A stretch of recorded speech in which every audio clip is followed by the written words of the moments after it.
let me go ahead and get the intro started, and then I'll turn it over to Aldo, and then we'll finish up over there, and then I'll come right back. Yeah. So we have with us this evening a distinguished guest. We have Osborne, Poniman. Yeah. Yes, Okay. that's correct. Fantastic. And Mr. Osbert comes to us actually just at the right time because we have a lot of questions about digital marketing and about how to think strategically in the digital marketing space. So I was digging around on LinkedIn looking for people who had experience in digital marketing, and I found your profile. And perhaps, Mr. Osbert, would you like to introduce yourself first? Sure. Yeah, so actually before digital marketing, I came from engineering background. Yes, sir. I saw I, that. I even worked in engineering for like 6 to 7 years in Singapore. Mhm. But at the time, I decided to go back to Indonesia for good, Okay. for personal reason. Mhm.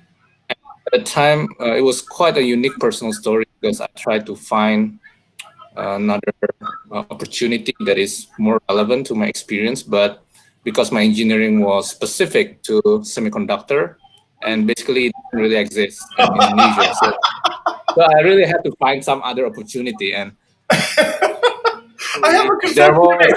I was a yeah. semiconductor engineer too. Oh no, Was there- really? So I went to Berkeley. I studied electrical engineering and computer science, and I was working on analog integrated circuits for wireless communication. And my father was actually a senior test engineer. And Oh, both really? companies I saw that you worked at, Qualcomm and Micron, were companies Qualcomm and that we Micron. had. Yeah, we had them in Silicon Valley as well, and I drive past these companies, quite frequently. So when I saw that, I was actually pretty inspired because we're both engineers at hearts that sort of ended up in the travel industry. So yeah, It was that was pretty cool. quite different. Definitely. Yeah, so at the time I was trying to find another opportunity, but it was quite difficult in Indonesia. Basically, there is none semiconductor industry. I had the same problem. I was looking for. I couldn't find a job. Exactly, right? But thankfully, there was this small company at the time called Traveloka. That was like end of 2014, Okay. right? So Traveloka was only like I think 2.5 years old, so still very young. I think the company size was only about like 200 people. Okay. So it was still very small. And I applied, and not very clear like what is the job that they're going to offer. Okay. Then the job that I got was performance marketing, right? So Nice. from engineering then become performance marketing. Then at the time, I didn't have any clue what is performance marketing or digital marketing. I didn't have any exposure at all, didn't have any knowledge at all about digital marketing. But then at the time, my boss who hired me was the CMO of Traveloka at the time. Nice. He said that, yeah, I think you can do it.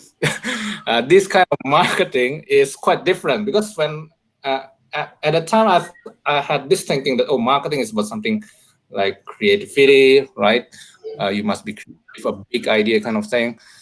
Well, he said that, it's quite different. Yes, there is a certain aspect of marketing that is more towards like creativity, but this is performance marketing or digital marketing, and it is quite different. And he said that, I think you can do it because the kind of people that we need is kind of more analytical, right? And can do analytical thinking, analysis, data, and all that. So yeah, I took the job, and at the time, I really learned on the job itself. I was asked to manage a small team. It was like 2 people at a time, and I had to learn from my team members. So there was quite another unique experience. And after that, basically, the company grew very fast. It was in a hyper growth stage. Traveloka started to expand into multiple countries in Southeast Asia, into 5 different markets.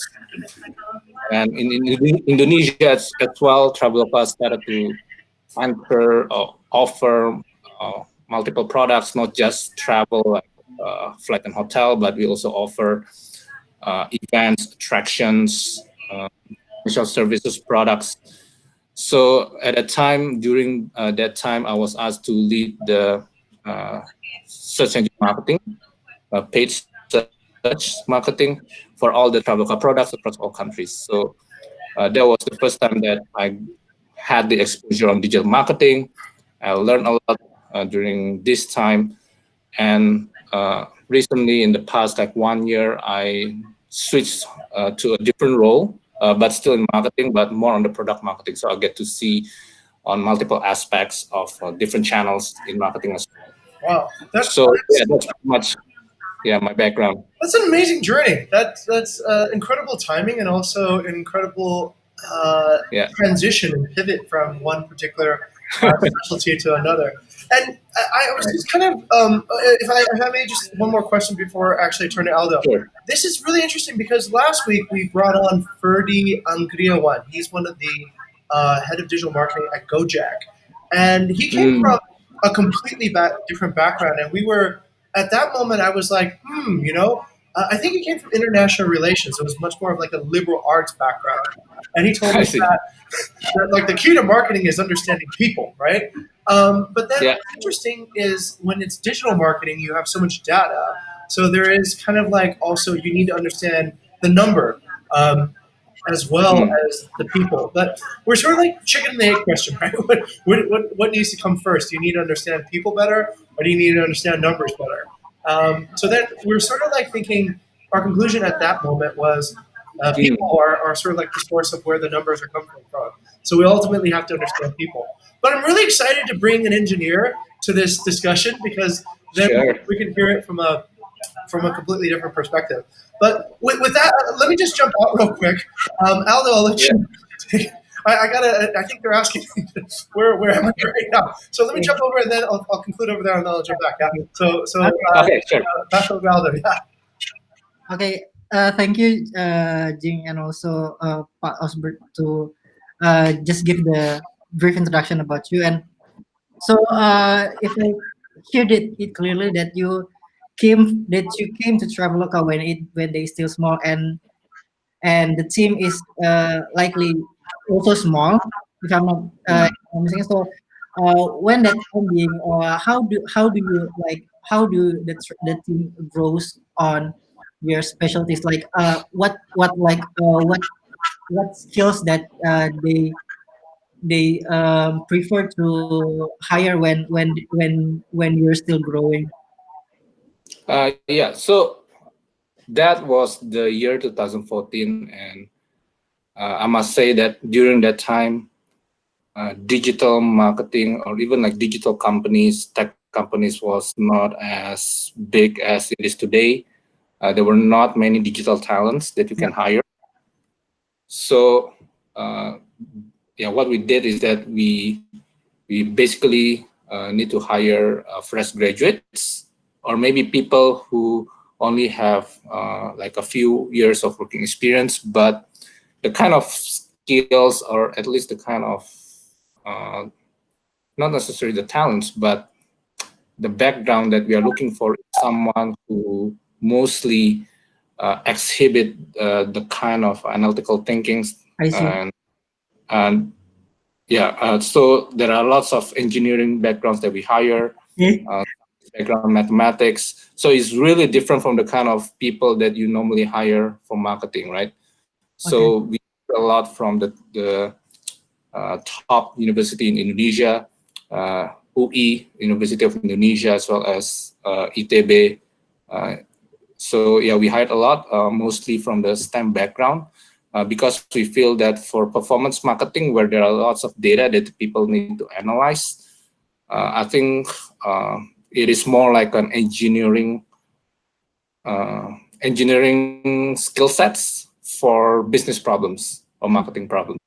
Okay, so I think it's very interesting that before Jing mentions from our talk with Ferdi that in Gojek they are focusing on this psychology based marketing than the number itself. So in Traveloka itself, how do you like prioritize between this data driven or psychology, people-driven marketing?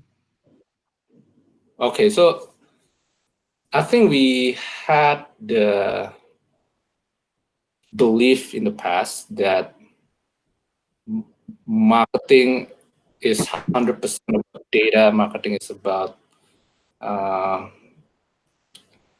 data analysis. It's all about performance, anything that you can measure and you can optimize them. So we had that belief, at least in the early days of Traveloka. And that's the reason why we invested a lot in the beginning. During the early days, we invested a lot in digital channels. But I think over the years, we started to realize that there are limitations. There are there are limits in terms of the data that you can collect. Sure, you can measure what people do on a digital ads, but there are lots of things that people do that you cannot really measure. People can just, see a TV ad, or maybe they walk past a billboard, or maybe they talk with their friends and just share about a product or a brand. And those are the data points that we cannot really capture. So I think, yeah, over the years we started to realize that yeah, actually there is a limitation on digital as well, and we start to appreciate more on the, like you said, the people side of it, the psychology of marketing, uh, and you would call them like a more like a traditional, but yeah, I think that's the fundamental of marketing still holds true. So yeah, there is really not like I think both really add a value in doing the marketing. Yeah. Okay. Yeah. Yeah. It's very interesting that when we're almost like early that you focus on data, and also we have this team that focused on data to give us like every decision that we need to do is based on this data especially for the marketing itself. And yeah, and also you mentioned about this channel. So when early days of Traveloka, so when you have this limitation of of budget of people, what channel did you use to choose for to enhance and optimize, and why do you choose that channel? So in the early days, we did invest a lot in paid search or Okay. SEM, I see. Okay. and I think this is something that needs to be evaluated on a business to business basis, on company to company basis. So for us, for Traveloka, as a company that operates in a travel industry, really, I think there is lots of opportunities on Google because Yeah. uh, users search a lot on Google when they want to travel, and when there is so much opportunity on Google, I think it makes more sense that we invest this in this channel. And the most interesting thing about SEM is that during that time, SEM was not as expensive as it is today. So in the early days, I was told by my ex-boss, he used to run the SEM program himself before he hired me. He told me that the cost per click for SEM at the time when he started, few hundred rupees per click, a few hundred rupees. Can you imagine that? Okay. Get that nowadays, because at the time, yeah, there was no competition. People Yeah. do not know about SEM, digital marketing, so it was so cheap. So when we have this opportunity so big, so wide open, that's where we should put all our money, right? So that's the reason why we initially invested a lot in SEM. But throughout the years, as you can see, channels started to get more expensive. People start to know about, oh yeah, search engine marketing. There are lots of opportunity. You can gain lots of new customers from this channel. You got lots of competition coming in. Then it's not cheap. So now, yeah, Yeah. Okay. So yeah, it's funny that from our experience that we also did some experiments and research on using this paid search marketing, but it's not really working when we tried, and it's like different and from the experience of yours. And maybe so for the paid search marketing we also have like a different channel for uh, there's Google ads and any other channels. How do you like prioritize these channels? Why do you tend to use Google ads than another channel platform for the ads itself? Yeah, I think the good thing about digital marketing or performance marketing is that we have data, right? That's, I would say, an advantage, something that brand marketing might not really have the luxury. They do have data, but it is not as granular as digital. For digital, we can track every single click, who clicks which ad, and so on. We can track it. So with that kind of data, we can know and we can measure the performance. How many you invest, we know, right? What is exactly is the cost up to very granular level. You can measure in level, you can measure it, you can break it down further. Is it ad group, keywords, or ads? And then you can measure the results. What is the getting? And then based on that, you can uh, analyze. And I think nowadays you don't really analyze anymore. You can just put that data into a machine, and then the machine will run an algorithm, and then they will do the bidding, and everything is automated, right? So things have changed so fast. I think in the beginning, yes, we did manually bid our keywords, but nowadays I think you have machine learning and all that. So yeah, I think you can put that into an automation. Okay, yeah, I think I agree with that.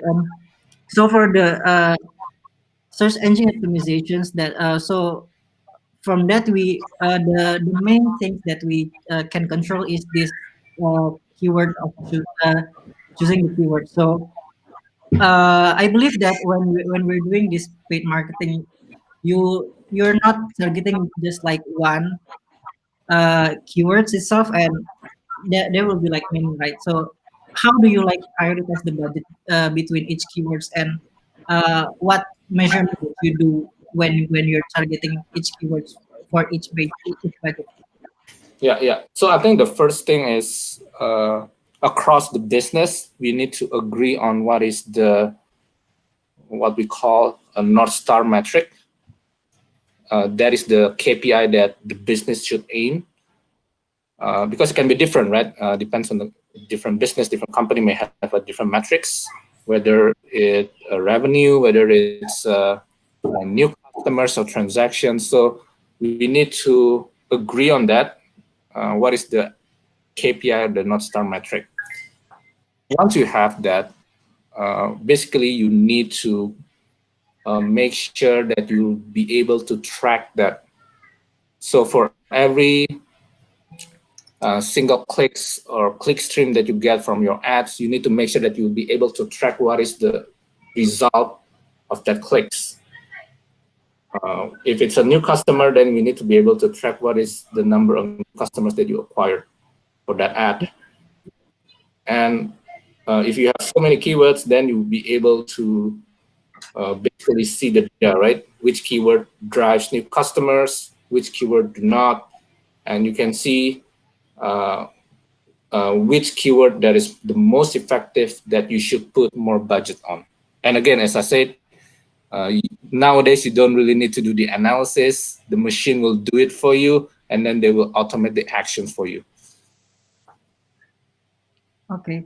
So actually, you mentioned this North Star metric, and uh, I don't know if it's just me, but I don't really recognize. I don't really understand this North Star metrics. Would you like explain a little bit more about this, sir? Oh yeah, it's basically just having a metric that everyone in the company should agree and align, and they should all work together I see. and to achieve and push that number. Yeah. Okay. Okay. Okay. Over to Mas Rizal. Yep. Yeah, so far from my experience, I'm currently running in the Google Ads too, sir. So for my question is, I don't know, like when I do the Google Ads, basically like it's not running well. I don't know because I'm not putting the right audience or not the right keyword, but Hmm. I also consider it's my budget are correct. So like I'm putting in the very low budget, like 50,000 per day, and then so my question is,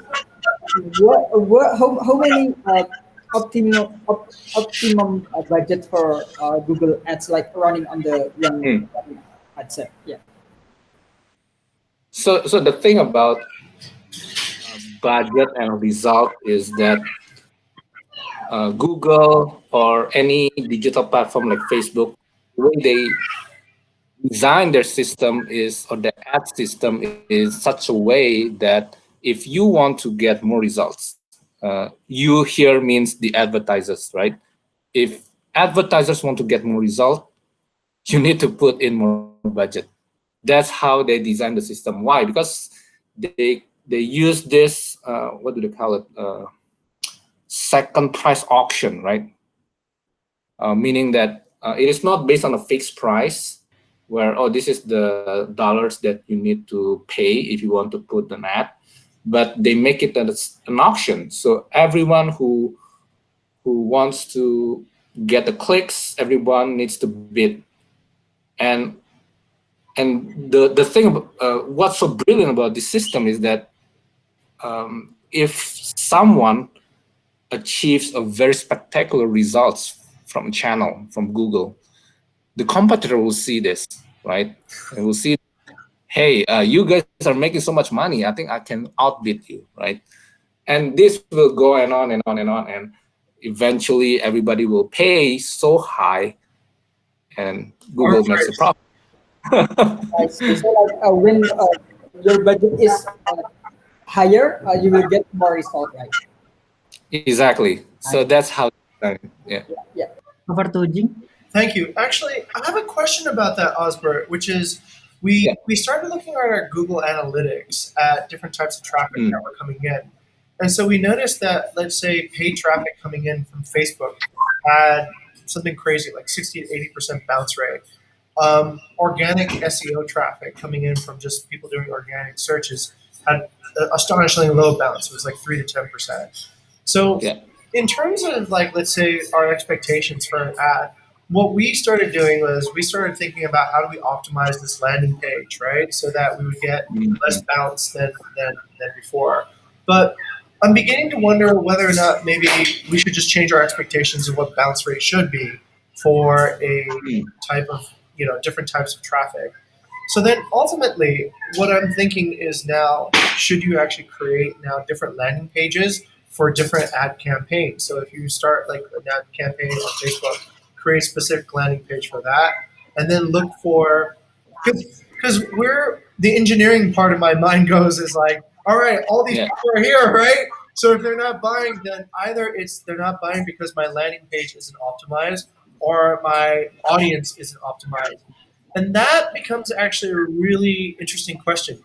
How do you know which it is? Is it your landing page isn't optimized or your audience isn't optimized? Because I don't think you should compare different channels with different channels, right? Your Google Yeah. organic should not be compared to your Right. Google search or your Facebook ad or whatever. So how do you go about resolving that dilemma?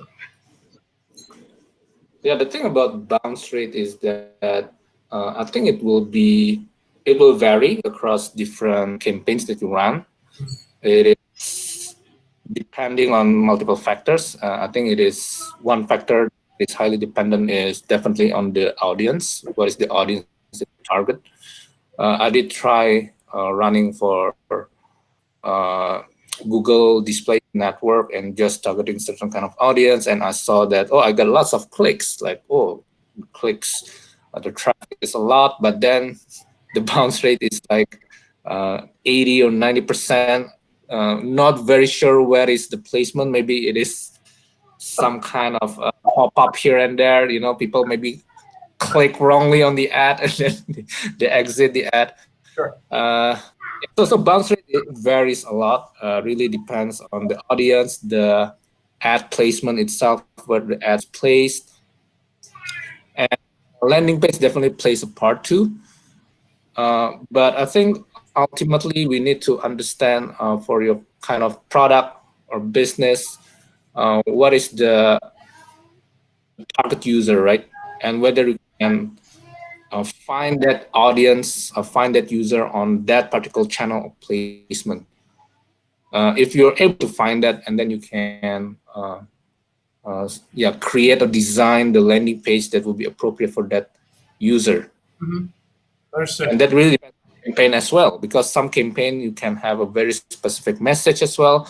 Let's say you're running a promo and you have this let's say 10-10 11-11 kind of promo, and then that's the ad message, and after the user click on that message, of course you want to still convey that message on your landing page. You Right. don't want just put them in the product. I don't know what it is, right? So Consistency. yeah. Oh. Yes, exactly. It's very important as well. Got it. Okay, so the message is consistent at every stage of the funnel. Yeah. Okay, interesting. Aldo, if I may, I thought about something then, which is, what should you start with first? Should you start with like just throwing out ads and trying to figure out who your audience is, or should you figure out who your audience is and then set ads? Because sometimes it's like I feel like it's unconscious incompetence, right? Like, how do you know what you don't know? How do you know what your audience looks like until you've sort of brought in some people to actually examine them? And and I know it's an iterative process, right? It's probably a little bit like where you have to do like a chain. You do a little bit of this, and then you do a little bit of this, and you do a little bit of the first step again. But um, is there a way that you see that is a better way of building that chain of let's say finding the audience, finding the ad, finding the audience, finding the ad that is more efficient over time rather than just, I'm gonna put $1,000 in and try to see what happens, right? Or is it really a bit of a gamble no matter what? Like, is there just an element that is like ka-ching and then boom, yeah, like I get that payout, or is it more? I'm trying to figure it out because Right. I've been thinking about it for so long and I haven't. I don't have an appropriate analogy. Is it like card counting where like no matter what you do, there is an element of luck, or is it like science where you can kind of get a very predictable result and Right. I think for me, so I think there are two ways, right? One is that you can think through what is the right audience that you need to target, and then you start to find what kind of channels that you utilize. And then there is another way that is more, maybe random. You just test and see which one works. Definitely for the first way, it definitely is something that most businesses or companies can do, because you know your business, right? You know what kind of customers that would need your product. For example, Traveloka is in the beginning offer like travel products, flight and hotel. So naturally, you can think, I think if we sell a flight and hotel, if people are searching for flight keywords or hotel keywords, those are probably the right audience, right? So this kind of um, decision making is not very random, right? I mean, there is some thought process. So you can utilize paid search for this, and you target the right keywords, right? It's not like a random keywords that you target. You really target specific keywords related to travel. So definitely there is this way that is more methodical, but at the same time, testing different audiences. This might work as well. I think there are certain things that we might know if we don't really test it. So, for example, now like TikTok is very booming nowadays, and I would argue that maybe brands are still trying to figure this out, right? So the early brands that try to tap into TikTok, maybe some brands can find a good opportunity there. Maybe some brands are not, but who knows, right? You just need to test it. So I think that's the beauty of digital marketing. You have the data. You can just spend just a few of your budget and see whether it works. If it doesn't work, it's fine, right? You get the data and then you can just cut it off. But if it works, then you can just scale it before everybody comes in. Ah, like gold mining. Okay. Okay. All right. Interesting. Well, back to Aldo. Yeah. Thank you. Yeah. Okay, okay, thank you. So I'd like to go back to this to paid search marketing. So Sure. when we're creating like some pages or some contents on our website, there's some page that we want to boost it like organically, and there's also some contents that we want to boost it like with using this paid search marketing. So uh, Mm. how how if we want to like boost this page by using the paid ad, but also we want to have it like boosted also organically. Mm. So, is there any impacts of it when we have this page, when we have Yeah. this like content that boosts organically, but we use also paid marketing? Yeah. So I think my short answer is you do both, right? Okay. If you can do, of course, if let's say your budget is much more limited, definitely SEO will go a long way, right? Mhm. SEO is something that you can get the benefit over time. You're not paying it over and over again, right? As opposed to like paid ads. Every time you need to get that traffic, you need to pay it over and over Yeah, again. But if you have the budget, I would say you do both. And I think there's this data. I can't remember who did the research, but let's say you have a page that is ranked highly on SEO, and then you have paid ads, search ads on top of it. The number of clicks or the number of traffics that you can get is not just the clicks that you get individually. There is this some kind of effect uh, that let's say you get paid ads, you just run a paid ads and you get a number of clicks, let's say A, right? And then for SEO you get B. But if you combine both, it's not A plus B, but it's actually more. So there yeah, was some research, I can't remember who did that. But because you can gain this additional clicks, that makes it very, very powerful that you show up on both paid ads and SEO. I see. So, like after for example, like after the paid ads is over, is it like have this boost impact on our SEO, or is just like that's it? There's no impact at all for the future for the future benefit of SEO itself Future benefit of SEO. when using the ads after using the ads. Uh, I think SEO doesn't really have. From what I understand is that whatever you do on the ads or the SEM will not impact your SEO results. So if let's say if you have achieved a certain ranking on SEO, and then you run an ad, SEM ad, and then you stop running the ad, I think your SEO will not be impacted by that decision. It doesn't mean that you don't pay, then your ranking will drop. From what I understand, how Google, the company, organized the not SEO, but the organic and the paid ads, they basically put them under different teams, so they do not really talk to each other. So they want to make sure that anything that you do organically or whether it's through SEM doesn't really impact each other. Okay, over to Jing. I have a question about that, and this is great because now we're talking about kind of like systems. So, like, for a very long time, we've worked on Airbnb, right? And so Airbnb Mm. has kind of an interesting little thing that it does to make everything more fair. There is no ads on Airbnb, so every new listing, which is you can say a new piece of content, will automatically get promoted to the top of search results for a number of days, right? So it will get an Mm. opportunity to get engagement. It'll get an opportunity to sort of prove itself, right? And then based on that, then it will attain a more stable ranking based on the first booking or whatever happens, right? So that's kind of like I how see. Airbnb algorithms work. But I was thinking, Yeah. like let's say different platforms have noticed different sort of engagements. So on YouTube, what I noticed was this: on YouTube, if I paid for a video, then after what would happen, would that video would consistently get more views organically than a video that I'd never paid for an ad for. So let's say I paid for an ad, and then over the course of the year, let's say, okay, I launched two videos at the same time, video A, video B. And video A, I paid Yeah. for an ad.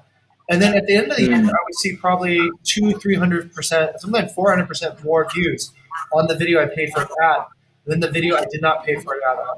So then I started wondering, Yeah. why is this happening? And I started realizing Mm. probably machine learning, right? It's probably the first video the machine has learned how to serve that video to which type of audience because it's garnered a huge Right. data set. And the second video Yeah. has no data, so YouTube doesn't know where to serve that video at all. So then I thought about, okay, it really depends on the content, doesn't it? Because certain content is more evergreen than certain other content, like Instagram. Instagram, I think, has an expiration date of like 3 hours, right? After you posted it, Mm. it's kind of like, okay, forgotten.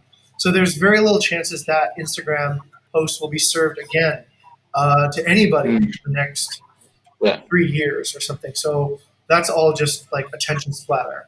But what I figured out, I think, on Instagram is it's probably about your followers, right? So you want to get a large following first, and then whatever you serve to these followers will be engaged, and that will then sort of propagate that growth on. So for Yeah. Google, I was wondering, okay, so if you write a blog, right? If you write a blog, how will Google even know how to serve that blog to which audience? It was like thinking, it probably doesn't know, right? It doesn't have enough data. But if you advertise that blog with let's say 100,000 visitors, then doesn't that give Google a better idea of like now, hey, look, I figured out who likes your blog, right? Thank you for paying me to figure that out. Right. And now I have a way to serve it to more people. So part of what I was thinking is it ever worthwhile to use ad boosted SEO? Like what you just said earlier was interesting. You can use ads and SEO, Yeah. and it gets a different result. But let's say you want to improve your SEO. Does it ever like say, all right, I'm going to get some content team at Traveloka says I have these blogs. You go, okay, great. I'm going to try to improve your SEO by first getting you 10,000 visitors, right? And from that, maybe Google will be able to figure out, I don't know, if they can personalize it. Okay, these types of people who have this type of profile spent 20 minutes on your blog. So now when Google personalizes the search, more of the people who spend 20 minutes that are relatable to the other people will see. I never had a way to confirm it. That's what makes it all kind of like. That's why Yeah. right? We go over to ask other people. Do you feel the same way, or do you? Yeah. I don't have the data as well. I think it's very hard to confirm. Okay. SEO, if you ask the top SEO people, nobody really knows what's in the Google search. Even sometimes they don't understand why the research result is something like that, and I think it caused some controversy for certain topics, right? So nobody knows exactly what is the algorithm inside, but from at least my personal experience, we do have a case whereby our SEO ranking is still very, very low. And then we spend a lot on the paid search for months. And it seems that it doesn't really have a huge impact on the SEO ranking. Okay. So that's my personal experience. And the one that we saw that is effective enough in pushing the ranking of the SEO when there is a lot of mentions about that particular product related to that landing page. So this is specific about insurance. So I was handling product marketing for insurance, and it was about car insurance landing page. So the SEO ranking was really bad. I think it was a page more than like 3 and above. And one day we had this event, like a PR event, and we invited lots of journalists and media, and basically after the event, then media starts to write about us, right? There are lots of articles and news about our launching this product. And suddenly after that event, our ranking boosted a few pages. So to me, at least I still do not have the data yet that once you run the paid ad, suddenly your SEO ranking will get boosted. I do not have that data, but the one that I got experience is when there are lots of like organic mentions about your page. I have noticed that too. Yeah, but that's interesting. If let's say there is someone doing this kind of research, it would be interesting to see. I've heard just so many times as a YouTube tactic. So I've seen like people on YouTube because I think YouTube is serving out like videos based on what they think you are like, right? And the unique situation with YouTube is it is like a piece of content does stay for a long time, unlike other social media where there's it doesn't really matter if you have organic content, right? Like people just see it and they forget it. But YouTube is kind of like in the middle where it's almost like it's not completely like search driven. It's a little has a social media part and there's a little bit of personalization. So it might the only case where I can think of where I saw this happen was on YouTube, not on Google search or any other thing. But okay, back to Alvin. Thanks. Okay, I think let's go to everyone else if they have like questions, maybe from Mas Rizal. Okay, I'm just curious about algorithm, right? So, James already explained about Airbnb algorithm, but right now we want to use Traveloka also for our listing to promote our unit. What's the trouble? I'm not the product person. I don't have access to the algorithm. So maybe if Mr. Osbert can explain how Traveloka algorithm can work. So I don't know, like little tips we can get our first search in Traveloka listing. First of all, I'm not in the accommodation team. I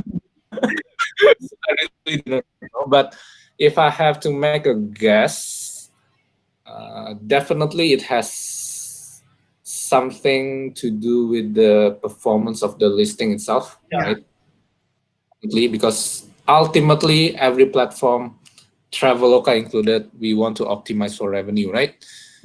So if we can get users to finally find the right accommodation faster, because we want to solve that problem for our users, definitely that's something that we will put the ranking. So definitely the algorithm will revolve around that, I would say. 5-star bookings. like we have to gain a 5-star booking, or we have gain a review. Like when we have our big review, we can have on the first search page. But if we don't have a review, so like when it's a new listing, so it's kind of hard to get the first search, right? And my hypothesis is that if there is no review, then people would be hesitant to book it. So the number of views to booking would be lower, right? This is just my hypothesis, but not specifically on the review, but because the users would take longer to make a booking for that listing without the review, then that would push down the ranking. But of course, I think there would be some kind of logic to make sure that new listing would get a chance. I think something like Airbnb, I believe, but I cannot confirm because I'm not the product person. Yeah. Okay. Back to Aldo. Maybe that's my question. Thank you, Mas Rizal, for the question. Over to Vidi. Do you have any questions? Not right now, actually. Thank you, Aldo. Okay, thank you, Vidi. Over to Tara. Do you have questions? Hello, Tara. I think Tara. Yeah, I actually have two, just because you said some really interesting things. Okay. Oh, did you guys hear me or should I repeat? Clearly. Okay. Yeah.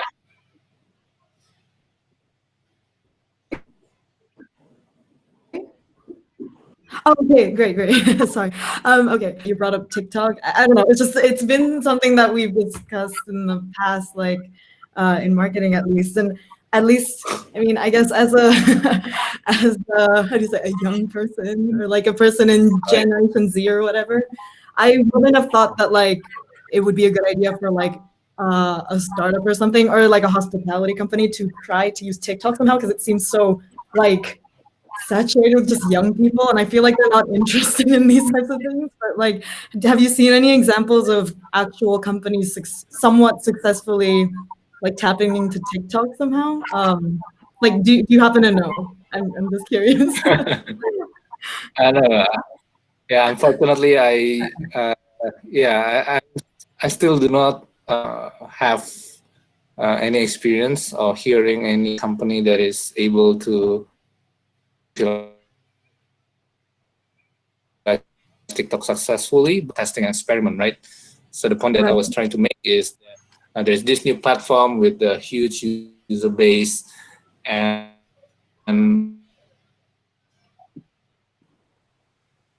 I think there is lots of opportunity for see whether it works. It may not work for any kind of brand, but it may work for some brand. So you just need to test it. But I do not have any like company that is already successful or figure this out. Yeah.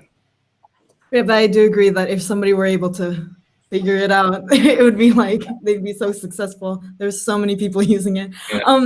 And then my other question is actually, I thought it was really interesting that Traveloka used to or may still be they look for people who studied math, you said, for marketing, which is like surprising for me to hear. I'm actually still in university right now, and I'm a math major, and like marketing always felt like something that's out of like my field completely. It always seemed like something that like only business admin students or like econ students would have to do, you know. So I was just like, oh, that's not for me. So would you say like that's trend right now among, I guess, let's say startups or just like more modern companies? Let's not go for like old corporation types. Would you say it's like viable for like me as a math major and like to pursue something like marketing? Yeah. Yeah. Oh, sorry, Mr. Osbert, you're like frozen. I don't know if you can hear. Same here. Yeah, I think Yeah. it's got to give a second to reconnect. Hi, I'm sorry. I think I was disconnected or something. Okay. Yes. Was it me? I think it was me. Yeah. Would you like me to repeat what I Sorry, said? I didn't get the question. Oh yeah. Let me repeat. I think you mentioned I get the points on. Yeah, I get the points on the you are still in university studying math, if I'm not wrong. Yeah. Question is. Oh, my question is this like a trend among companies like Traveloka, like startup types or more modern, let's say, companies? They want to hire like STEM or like, let's say, math specifically for me, I guess. Do they have an interest in like hiring like math students for something like marketing or like that side of the company? It always felt like something outside of my field. You know, not something that math students do. It's a more businessy thing. At least that's how I felt. Yeah. Oh. Yeah. Very. Hello. You were breaking up slightly. Sorry. Could you repeat what you said, please? I'm very sorry. I think internet suddenly is not the. Hello. Hello. Is it still breaking? Yeah. Yeah, but we Yeah, can. okay, better now. Yeah, okay now. Yeah, that's good. I'm okay now. Okay, I'm sorry. I think the internet is not stable. Yeah, so I was trying to say that marketing is a very big field, right? So I think there are two schools of thoughts. One is brand marketing. This is the kind of marketing that we normally see in the past during the revolution of TV, radio, newspaper. This kind of marketing that was big in the past. But then there is another school of thought is performance marketing, digital marketing, where things can be measured, right? It is more like a direct response marketing. People call it that way. So I would say the kind of people from, let's say, mathematics or engineering or STEM background normally would be more suitable for performance marketing, right? Because the nature of the job is that there are lots of numbers crunching, lots of data to analyze, problems. So these kind of skills that make it very, very suitable for mathematics background like you. So yeah, if you're interested in marketing, doing lots of data analysis, I think this is the field of career that you can consider. I see. Okay. Just to quickly add on that. So would you say companies, let's say it's up to me or like a person who literally studied marketing in university, do you think they'd be more likely to pick me because of my data-driven background or someone who literally knows marketing, right? Like that is my worry. Like you studied engineering and I mean, I believe I see. you didn't do marketing in university, right? But you're already in it now. Like, do they give more would they, how do I phrase this, would people be more willing to give me a chance to like figure this out on my own in the company instead of somebody who literally has studied this for like 4 years or something? Sorry, this is a very specific question. Right. Yeah, I cannot speak for every company. I think every company or even every market will be quite unique, right? Of course. In Indonesia, it's just the case that when we needed to hire digital marketing talent, it was very hard to find, right? Because it was quite early days. So we really have to find someone with the right traits and skills and that's happened in Indonesia, and I think most tech startups companies in Indonesia start to realize that hey, this is the STEM background seems to be a suitable candidates for performance marketing. So lots of tech companies now hire those kind of background, but I'm not sure about other places, other markets, whether this is the case or not. Yeah, but I think that's something that I don't really have information on. Oh yeah, that's all right. I mean, your answer was already more than enough for me. So thank you so much. You're welcome. Okay. Thank you, Tara, for the questions. Apparently, I don't have any questions anymore. Maybe going back to Jing. Oh, yeah, Fidi. Yes, Mr. Osbert. It was very interesting and enlightening. I was just wondering because when we held the campaigns, there are time limitations to each campaign and there are expiration dates, right? With certain budget of money and certain budget of time. Are there any golden ratio to this trade-off between budget, time, as well as the conversion rate, for example? Any golden ratio? So the golden ratio between budget, time, and Conversion. Conversion. Conversion. Budget, time, and conversion. I would say conversion.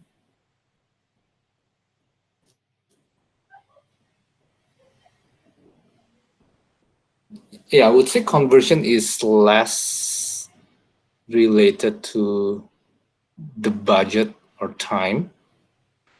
Of course, there is some exceptions, but assuming that you are when you spend more budget, you do not really concentrate on a specific repeated kind of users. Then there's a reach and frequency, right? If you spend on the same kind of users just too overly spending on a specific kind of user, then you might get a lower conversions out of that. But in general, I think conversions, if let's say you spread the budget and money across the different types of audience with the right type of audience, then you would get a pretty much stable conversions out of each of the target audience. In terms of budget and time, for me, it is always better to spend your budget across time as opposed to having a peak budget in a short time. And the reason is that remember the way I said, the way that the system designed the auction, right? If let's say you want to get more results, if let's say you want to get more clicks, then the only way to get that is you need to pay much more money. And in a very specific of time, if let's say you overspend, the system will still take it. They will still absorb. Of course, there's a limit. There's a limit that how much you can spend. If you have already maxed the budget, then of course you cannot spend more than that. But in general, if you overspend the budget, the system will still take it, but the incremental result that you can get during that short period of time will be very small.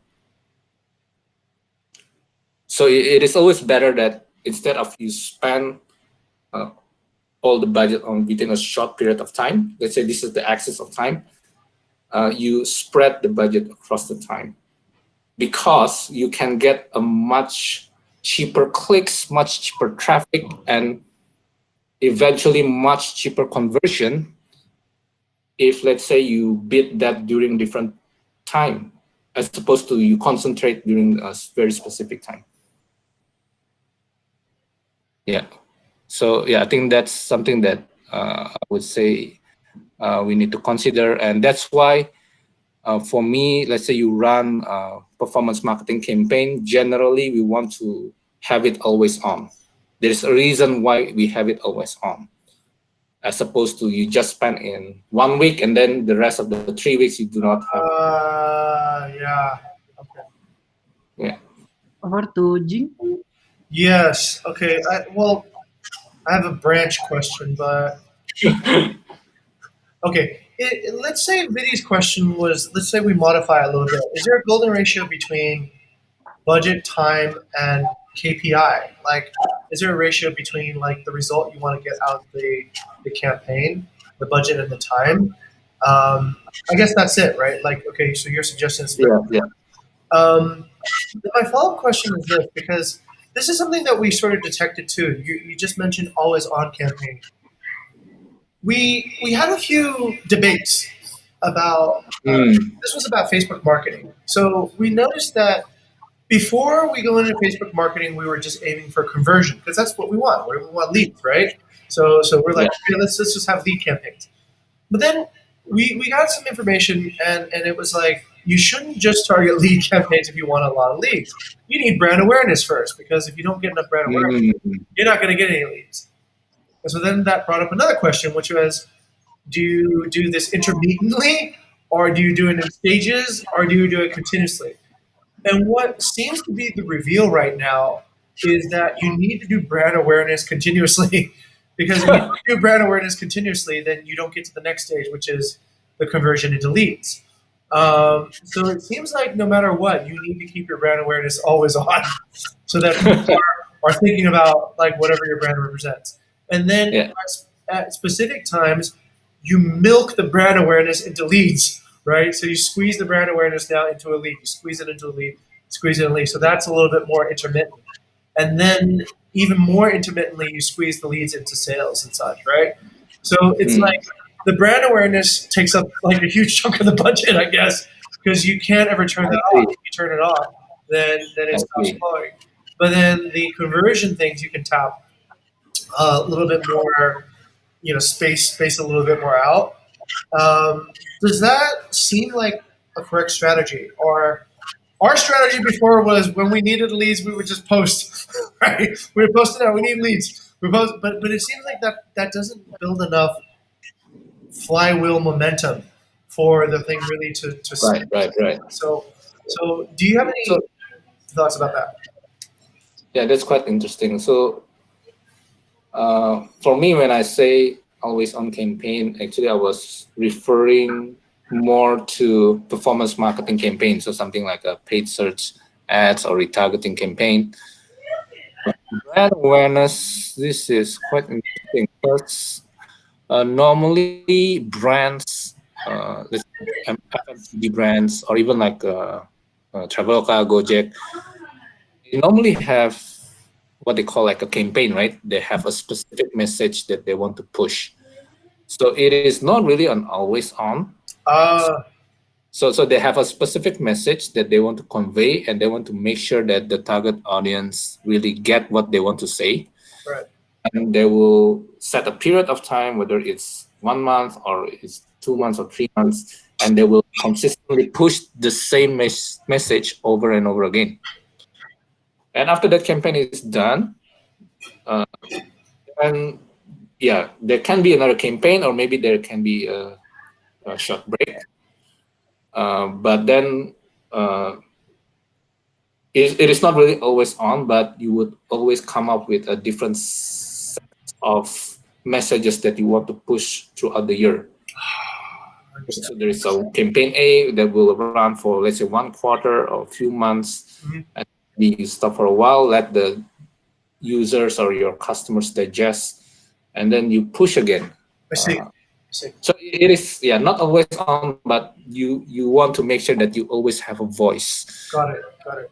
Your customers will reach and listen to you. Understood. Yeah. In a funny way, Mr. Osborne, I just realized something. When you're talking about, let's say, a particular like channel, like paid ads, I realize your brand awareness is kind of free all the time, right? Because essentially people are seeing your paid ads whenever they search. Um, some of them will click it, of course, and become your customer and dig further.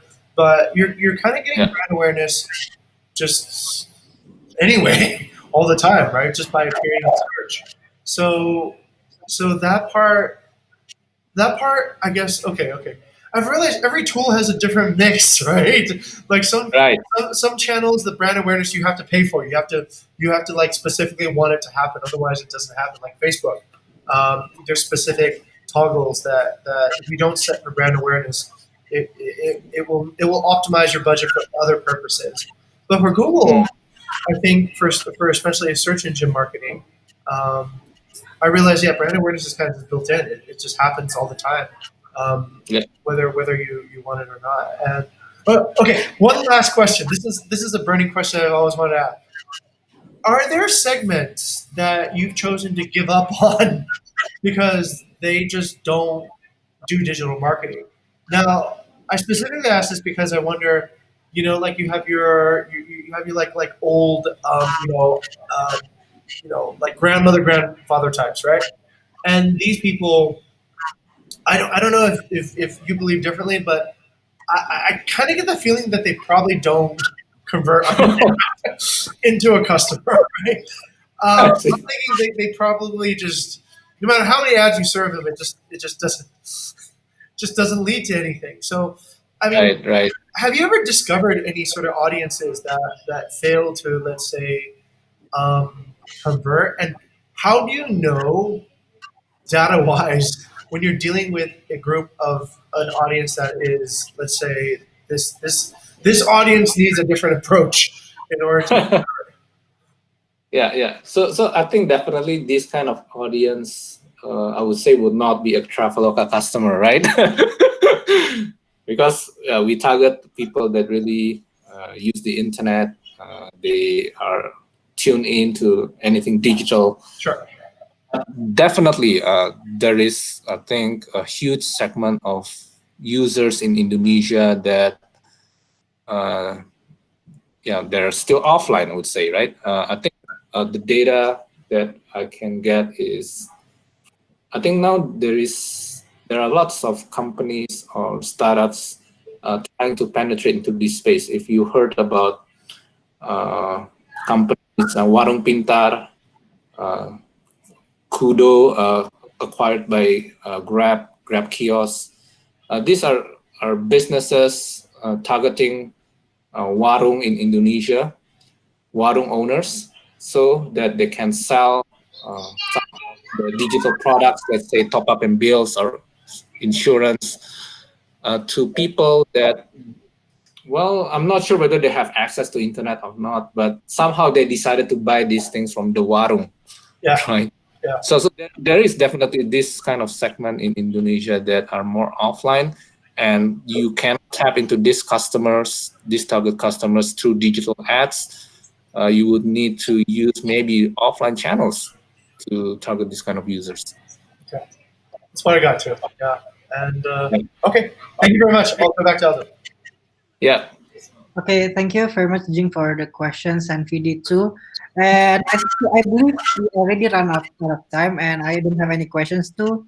And maybe you would like to ask something to us that you are curious about us. No. I think this is great. This is great. I think what you guys are doing this kind of, having people to share about their something that they know about, to share this with the students, universities. I think something very, very inspiring for me. So that's the reason why I when Jing approached me. So keep up doing this good work. Thank you. Yeah, I'm sure this is going to benefit lots of students out there. Okay. Good luck and all the best. Okay, thank you very much, Mr. Osbert, for coming. I think one last thing is to have like this screenshot to documentate this talk, and maybe we'd like to recognize you on our LinkedIn. Okay. No, I said to Jing on it. Oh yeah. Well, It's okay. Mr. Osborne has refused. I'm not. Okay. Yeah, I'm not that comfortable. Okay, I think that's all for this session. Thank you very much, Mr. Osbert, for coming. And everyone have a great night. Bye bye. Yeah. All right. Thank you. Thank you, Mr. everyone. Thank you, Osborne. Jing. Yeah. Thank you, Have a Oscar, great day. Rizal, Thank you, everyone. Farah. Bye. Bye. Okay.